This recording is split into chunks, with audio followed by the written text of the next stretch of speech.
देखा है। सन 1994 से दास दीक्षा दे रहा है गुरुदेव के आदेश अनुसार। और उस समय जो नाम लेते थे, कोई 1 वर्ष भक्ति करता था, कोई 2 वर्ष करते थे। ज्ञान ये वेदों और गीता वाला ज्ञान तो दास को 2001 में प्राप्त हुआ है। उससे पहले तो परमात्मा की वाणी से ही ज्ञान सुनाता था और लाभ भी खूब होते थे। भ्रमित कर दिया उनको, वो चले गए छोड़ छाड़ के। अब दास देख रहा है कि 10-10 वर्ष में ब्राह्मण मट्टी करवा के दुर्गति करा के वापस आने लग रहे हैं, नाक रगड़ रहे हैं, सर्वनाश करा लिया। अब पहले वो ये समझते थे कि हमने नाम भी छोड़ दिया, वहां की न्याराय है, हम ठीक है अपना जैसे भक्ति ये करते रहेंगे, जो नाम ले रखा है ये कर लेंगे, घर पे कर लेंगे, और जाते रहे दूसरे स्थानों पर। जैसे कबीर पंथ के अन्य स्थान है, छुडानी है या कहीं और है, वहां जाते रहे।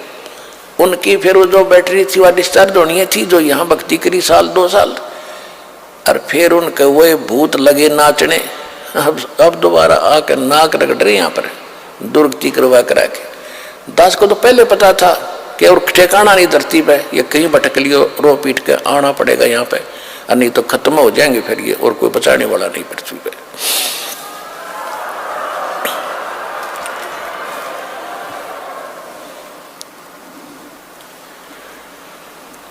इसलिए परमात्मा की जो भक्ति आपको मिली है, ये सौभाग्य है आपका। और जो परमात्मा आपको मिले वो कितना समर्थ है। थोड़ी सी आपको कथा सुनाते हैं। परमात्मा की महिमा में लिखा है कि वो परमात्मा स्वयं आते हैं, यथार्थ ज्ञान कराते हैं, और यथार्थ ज्ञान करा करके वो अपनी महिमा से पुण्य आत्माओं को परिचित कराते हैं। इसी लीला करते हुए परमात्मा 600 वर्ष पहले कबीर भगवान आए थे, सतलोक से आए थे सहशरीर, और एक शिशु छोटे से बालक का रूप धारण करके लहर तारा तालाब में कमल के फूल पर काशी में प्रकट हुए थे।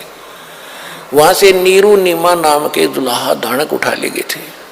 निसंतान थे, संतान की तरह पालना की। कुंवारी गांव से उनकी परवरिश हुई, कुंवारी गाय का दूध पिया करते थे भगवान। 5 वर्ष के होते ही वो बड़े बड़े विद्वानों के छक्के छुड़ाने लगे। मुल्ला और काजियों के को पछाड़ दिया दाता ने। अब उधर से तो मुसलमानों के वो मुल्ला और काजी पीर भगवान से दुखी कि ये हमारी रोजी रोटी खराब करेगा। उधर से हिंदुओं के ये पंडित आचार्य शंकराचार्य ये दुखी कि ये धानक का लड़का बात ऐसी बताता है कि हमारे पास जवाब नहीं, और भरी सभा में पूछ लेता प्रश्न, हमारी बेइज्जती करता है। और वो इतने चतुर थे, परमात्मा सच्ची कहते थे, तुम्हारी पुस्तक में ऐसे लिखा, तुम बोल ऐसे रहे हो। वो पढ़ भी लेते थे, फिर भी क्योंकि समाज अशिक्षित था, भगा देते थे। ये क्या जाने दुल्हा, ये शिक्षा ग्रहण की नहीं, संस्कृति जानता नहीं, झूठा है, कपटी है।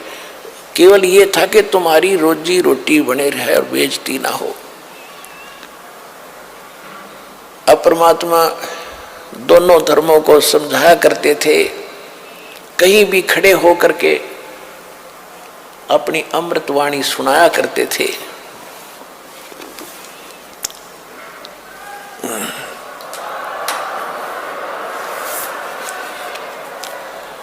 नहीं है दारमदारा वहाँ तो नहीं है दारमदारा, नहीं है दारमदारा वहाँ तो नहीं है दारमदारा।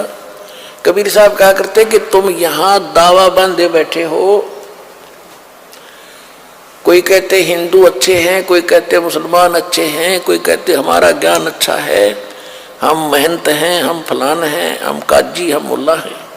कहते वहाँ पर ये तुम्हारी दाल नहीं गलेगी। भगवान के दरबार में तो सच्ची भक्ति काम आवेगी।